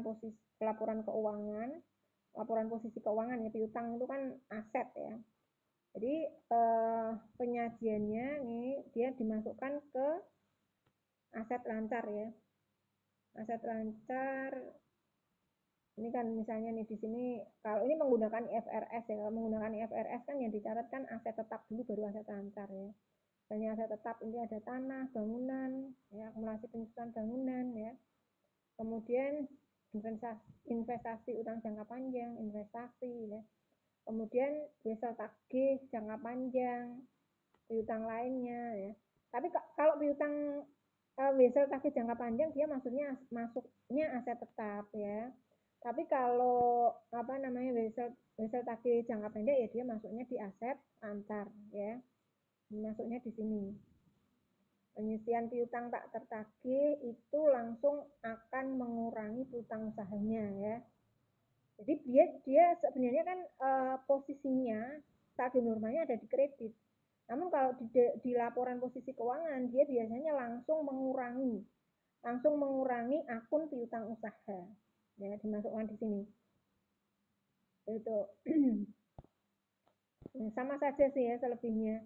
Ya. Nah, jadi total aset harus sama dengan total ekuitas dan liabilitas. Kemudian selanjutnya periode penagihan piutang. Periode penagihan piutang atau receivable collection period itu adalah berapa lama waktu yang dibutuhkan untuk menagih rata-rata tingkat piutang. Periode penagihan piutang itu diperoleh dari lamanya waktu dalam 1 tahun dibagi dengan perputaran piutang. Nah, perputaran piutang itu kamu bisa mencarinya dengan rumusnya penjualan kredit bersih dibagi rata-rata piutang usaha bersih selama periode tersebut. Kemudian kalau rata-rata piutang bersih itu dicari dari piutang usaha awal dikurangi piutang usaha akhir dibagi 2. Ya. Jadi perputaran piutang untuk perputaran piutang itu bisa dikonversi menjadi hari ya. Jadi waktu yang dibutuhkan untuk 1 kali penagihan piutang atau periode penagihan piutang itu adalah berapa lama waktu yang dibutuhkan untuk menagih rata-rata tingkat piutang.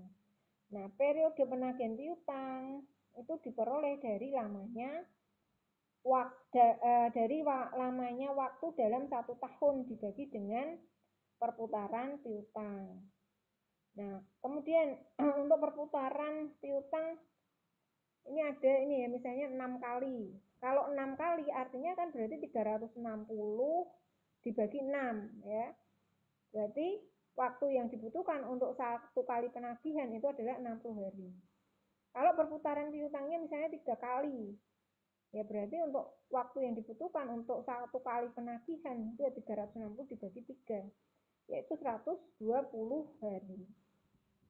Nah, perputaran piutang sebesar 6 kali itu akan lebih baik ya jika dibandingkan dengan perputaran piutang 3 kali. Artinya apa? Artinya nilai 6 kali itu akan ini ya, berarti kan selama 1 tahun rata-rata tingkat piutang perusahaan yang telah tertagih itu adalah sebanyak 6 kali. Kalau diasumsikan tadi 1 tahun adalah 360 hari, maka periode penagihan tadi 60 hari ya. Kan lebih pendek itu ya. Nah, lebih pendek kalau dibandingkan dengan 120 hari. Jadi makin lama periode penagihan piutang, maka makin lama juga perusahaan itu akan menerima kas ya. Dan perusahaan mungkin akan terus mencari sumber pembiayaan yang lain seperti misalnya minjem dari pihak ketiga atau bisa juga menjual piutangnya. Nah, seperti itu.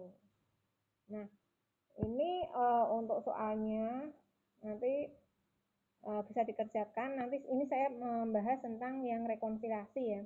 Rekonsiliasinya mau langsung saya kasih jawabannya atau dibahas dulu?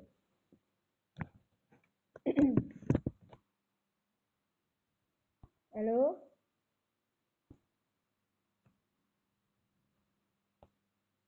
Ini masih bisa didengar kan?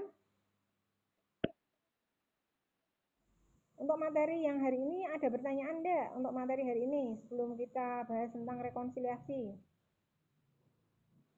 Untuk materi hari ini ada pertanyaan enggak? Hmm? Ya, tapi tetap ada PR loh ya. Tetap ada PR nanti ini di slide. Nanti saya kirimkan setelah ini ya. Saya tutup dulu untuk materi yang ini. Kita mau lanjut ke rekonsiliasinya mau dikirim dalam bentuk file atau mau dibahas langsung? Kalau dibahas langsung ini saya lanjut aja dulu. Enggak, saya matikan dulu recordingnya ya. Oke. Kemarin PR-nya, jadi kita ganti slide dulu ya. Coba nih saya ganti slide-nya. Bentar. Bentar.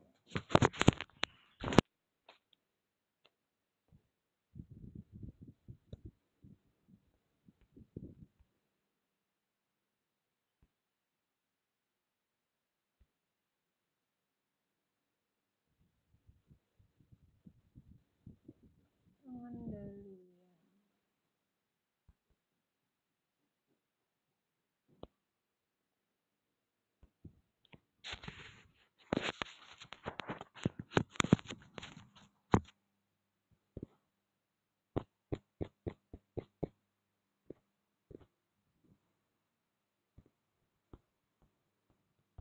Ini ya, yang kemarin ini untuk apa namanya pengendalian.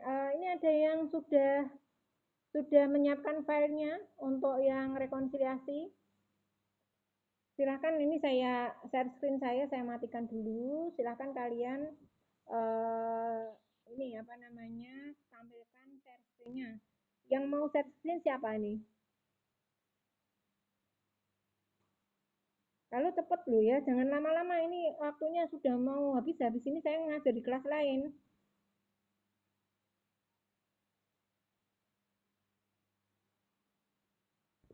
Halo, masih bisa didengar?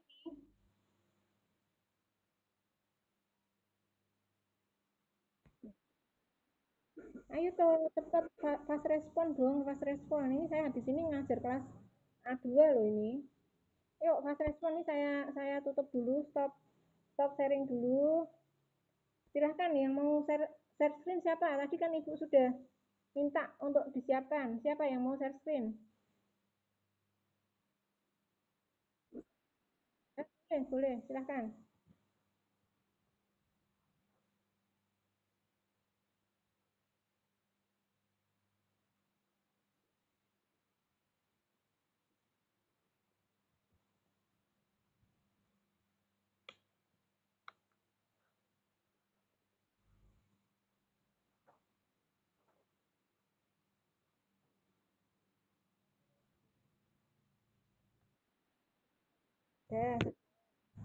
Oke, ini kemarin soalnya yang PT Mumu ya. PT Mumu ini yang apa BRI itu ya.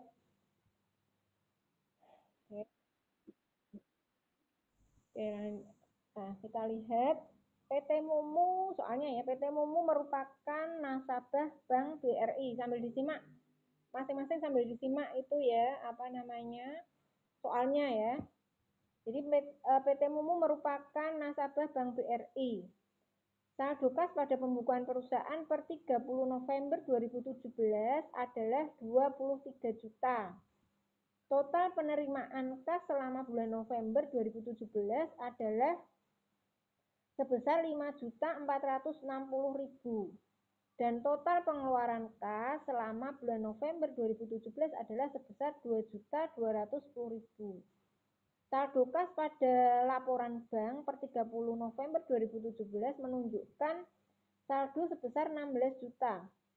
Perbedaan informasi yang ditemukan disebabkan oleh hal-hal berikut. Nah, kita masuk ke pertama dulu ya.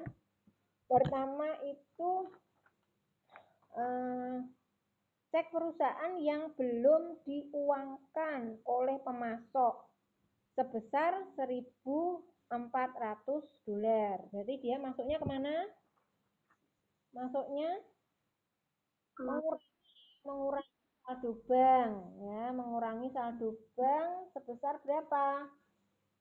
Sebesar 1.400.000 ya. Sebentar nih nggak bisa, saya ini ya. Ini besar nih. Berarti masuknya di sini ya, betul ini ya, dikasih 1.400.000.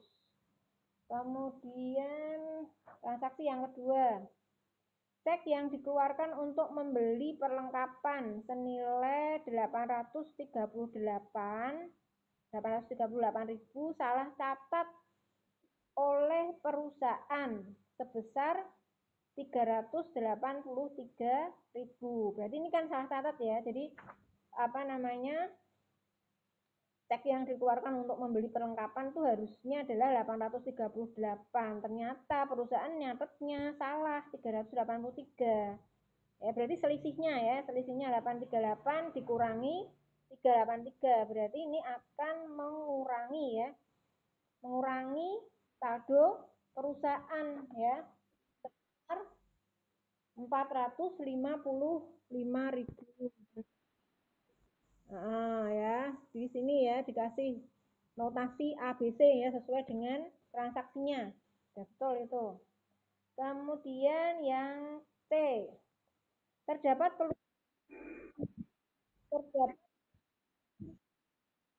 itu ya, tolong tuh mic-nya dimatikan dulu. Terdapat lunasan perusahaan sebesar 545.000 yang belum catat oleh perusahaan. Kan utang perusahaan. Tolong mic-nya dimatikan dulu, siapa itu yang masih on?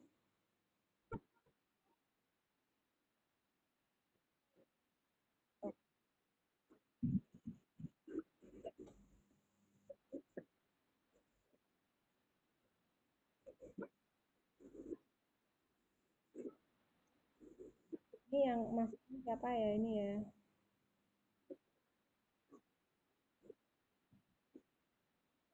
Oh, itu siapa yang masih on itu dimatikan di mute dari kamu kan bisa.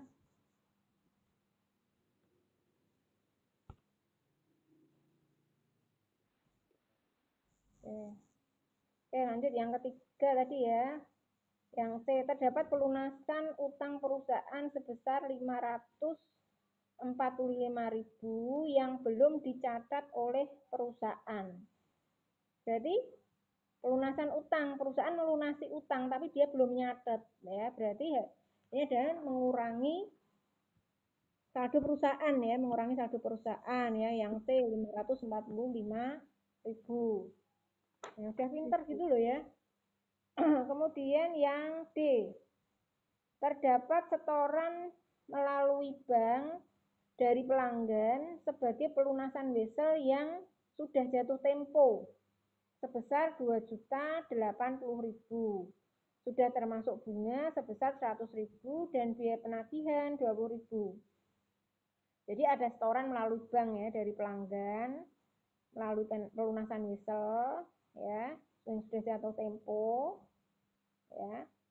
Nah, berarti kan ini perusahaan belum mencatat ya. Bank sudah nyatet tapi perusahaan belum nyatet karena pelanggannya bayarnya lewat bank ya. Berarti ini menambah saldo perusahaan ya, saldo perusahaan.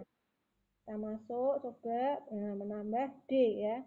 Menambah sebesar 2.080.000 ya. Masuk 2.080.000 ya benar. Betul. Kemudian untuk enggak tadi yang D ya, yang D. Kemudian tadi berapa tadi? Wesel tagih tadi pendapatan bunganya tadi 100 ya, 100 sama berapa tadi? 100.000 ditambah 20.000. Nanti dijadiin satu enggak apa-apa ini ya. Pendapatan bunganya 100.000, biaya penagihan 20.000. Kemudian nanti sebentar, ini nih nanti kita jadiin satu nih. Sebenarnya bisa juga sih dimasukkan langsung di apa namanya satu-satu bisa juga nih ya 100.000 nih pendapatan bunga masuk 100.000, nanti yang kalau ada lagi dimasukkan lagi juga boleh, tapi kalau dijadikan satu juga nggak apa. Yang E dulu, yang E, cek untuk pembelian barang dagang sebesar 1.696.000 dibukukan perusahaan sebesar 1.969. Ini berarti kan kelebihan nih ya. Ceknya itu apa namanya harusnya hanya 1696 tapi dicatat perusahaan 1969. Nah, kemudian harus ini berarti apa? Menambah ya, menambah saldo perusahaan karena dia terlalu besar menguranginya tadi ya. Berarti 1969 dikurangi 1696. Berarti menambah saldo perusahaan sebesar berapa? 200.000. Ya, betul. Kemudian yang F, setoran milik PT Mumi sebesar 2.600.000 oleh pihak bank dicatat sebagai setoran perusahaan. Ini kan berarti yang nyatet salahnya yang salah bank ya. Yang menyetorkan itu sebenarnya PT Mumi, tapi sama bank dicatat ke rekeningnya PT Mumu. Berarti bank harus mengurangi saldo PT Mumu ya sebesar berapa 2.600.000 ya, mengurangi saldo bank ya 2.600.000 ya betul. Kemudian yang G, terdapat debit memo untuk beban administrasi sebesar 150 dan kredit memo untuk pendapatan bunga 350. Ya, berarti ini kan ada kalau debit memo itu berarti kan bank, administrasi bank ya. Administrasi bank berarti mengurangi saldo perusahaan ya, saldo perusahaan besar 150.000 nih. Di yang G coba mana nih G. Yang G ya. Ya, ini beban administrasi 150. Kemudian ada lagi tadi yang 350 kredit memo. Kredit memo berarti tadi kan ada ya sebelumnya tadi kan ada pendapatan bunga tadi sebenarnya ya, seharusnya bisa ditulis tadi ya 100.000 misalnya nih ya. Tadi yang D tadi ya pendapatan bunga D 100.000 terus berarti ini nambah lagi yang G pendapatan bunga 250.000 totalnya sama saja sih sebenarnya ya. Totalnya 450. Ini mana Mbak? Belum.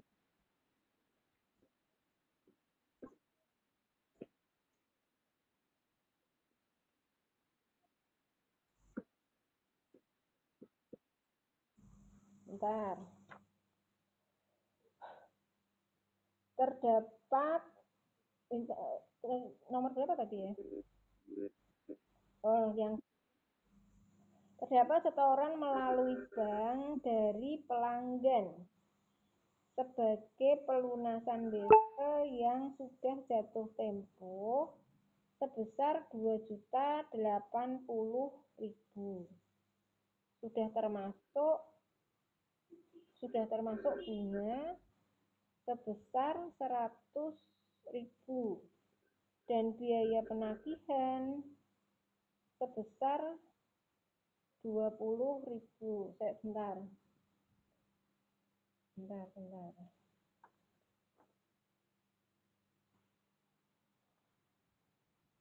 Itu sebentar, ini saya tak cek saya. Sudah termasuk bunga sebesar 100.000 dan biaya penagihan 20.000. Terdapat setoran melalui bank. D tadi apa? Yang D biaya administrasi. Yang D punya mana tuh? Oh ini. Tuh. 2.080. Terdapat setoran.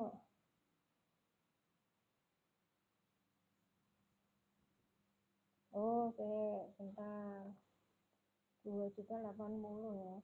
Berarti itu kan harusnya ini ya 2 juta harusnya itu ya. Harusnya yang D itu 2 juta. Oh enggak Mbak, itu bener gitu Mbak. Apa nama administrasinya ya 2 juta. Kan tadi kan harusnya kan wesel tagihnya itu kan 2 juta. Ya 2 juta. Kemudian ada pendapatan bunga 100.000. Berarti kan 2.100.000 dikurangi 2.080.000 itu sih 2.080.000. Kemudian untuk sebentar. Tapi itu saldonya balance enggak? Hah? Balance-nya berapa? Enggak balance. Yang atas 23 gitu. Oh, 22 ini ya. Ini 22. Coba nanti dihitung lagi coba. Dihitung lagi harus balance. Saya tak hitung saya nggak bawa kalkulator ya. Saya tak ambil kalkulator dulu sebentar.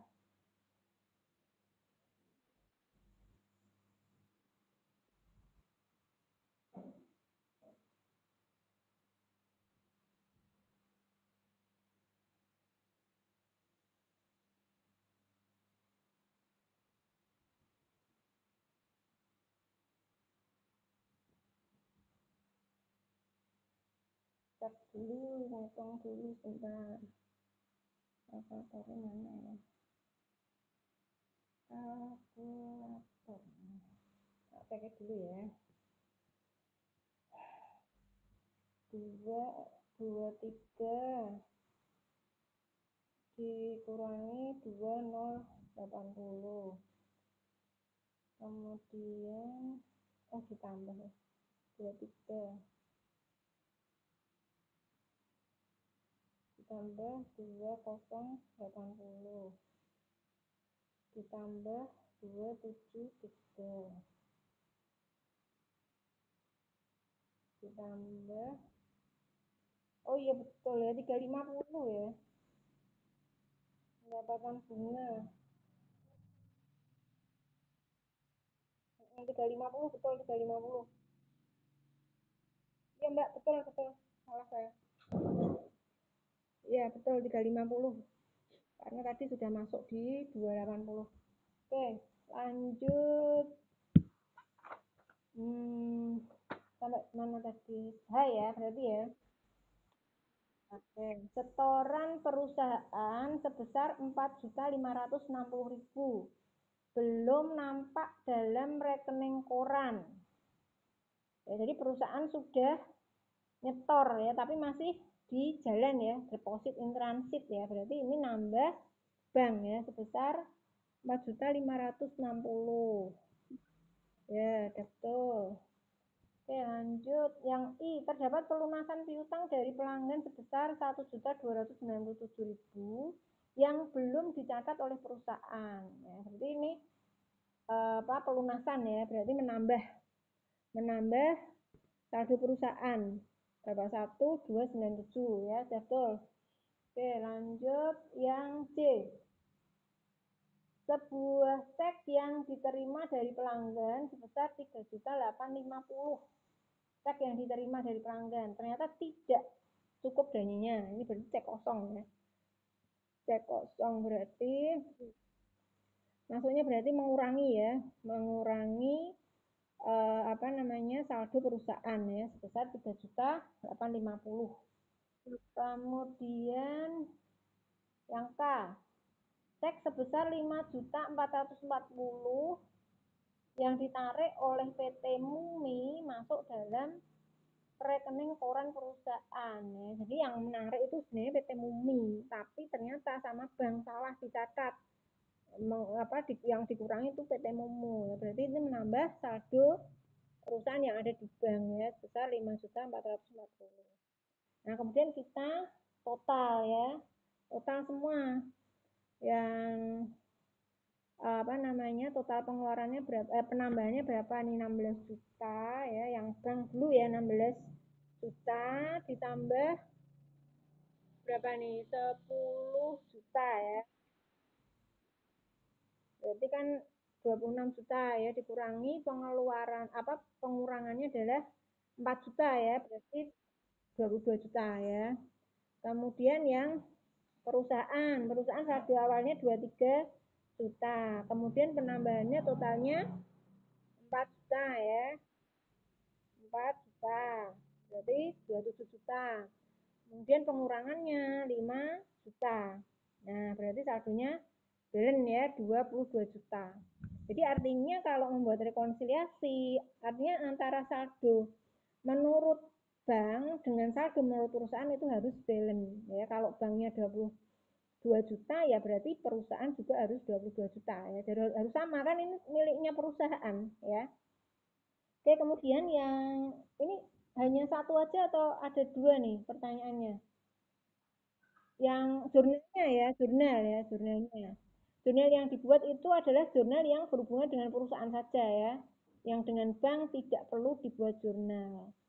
Nah, jurnalnya berarti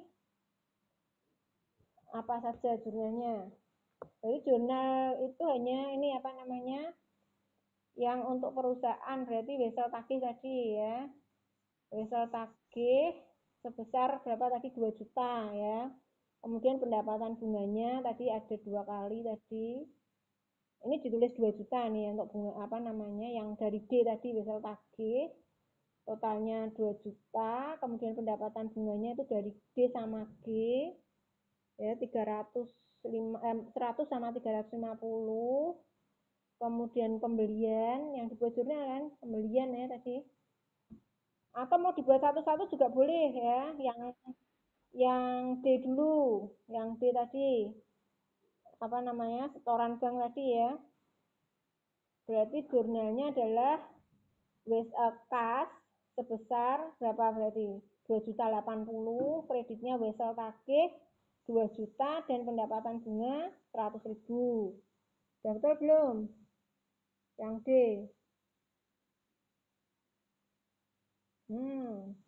Jangan langsung Mbak ya, dipisah ya, karena kan ada masuk ke pendapatan bunga nih ya. Jadi kamu buatnya ini ya, yang untuk D dan kamu kasih tanggal 30 semua, tapi kasih sesuai dengan transaksi ABCD-nya biar lebih jelas ya. Jadi yang pertama yang D itu kas sebesar 2.080.000, kreditnya wesel kaki 2 juta, dan kredit lagi pendapatan bunga 100.000. Kemudian yang apa lagi coba yang perlu dibuat jurnal itu adalah yang E ya. Dulu tadi cek ya, cek membeli barang dagangan atau ini salah tadi ya, salah catat tadi ya. Berarti kan tadi menambah tadi ya, menambah kas kreditnya apa pembelian ya sebesar 273. Nah ini udah betul. Kemudian yang D E F ada enggak? F enggak ada. Yang G tadi ya administrasi tadi ya. G berarti kas kreditnya. G tadi apa? G. Nah ya. Nah, yang D itu ada debit memo sama kredit memo tadi ya. Yang debit memo berarti masuknya di apa namanya beban administrasi kreditnya K sama kas kreditnya pendapatan bunga ya 350 gitu ya. Jadi ada dua atau tadi kan ada di tanggal D tadi kan sebenarnya juga ada dua ya. Tadi kan ada biaya administrasi juga. D itu tadi bisa biaya administrasi bank kreditnya kas sebesar 20.000. Jadi bisa juga dijadiin satu tadi ya, yang D sama G itu 20.000 sama 150.000. Jadi menjadi 170.000 ya. Beban administrasi kreditnya kas sebesar 170.000. Kemudian jurnal lagi yang I ya. Yang I pelunasan piutang dari pelanggan satu belum dicatat tadi ya.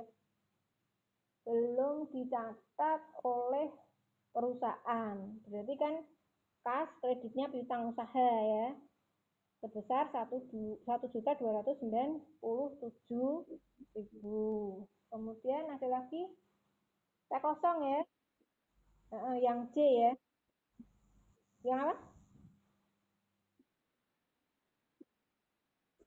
Oh, B kelewatan B. B cek yang dikeluarkan untuk membeli perlengkapan tadi ya, ada selisih tadi ya, ngurangi tadi ya. Perlengkapan kreditnya kas ya sebesar 455.000.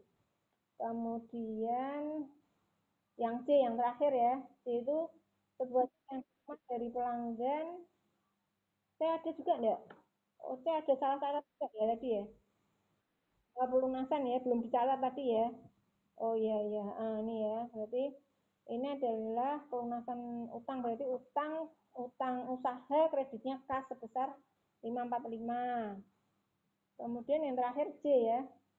C itu eh, jurnalnya T kosong tadi ya, T kosong berarti mengurangi apa namanya piutang usaha ya, saldo perusahaan ya, berarti piutang usaha ya, berarti kan masuk lagi ke piutang usaha ya, piutang usaha kreditnya kas sebesar 5 juta, kok 5 juta, 3.850.000.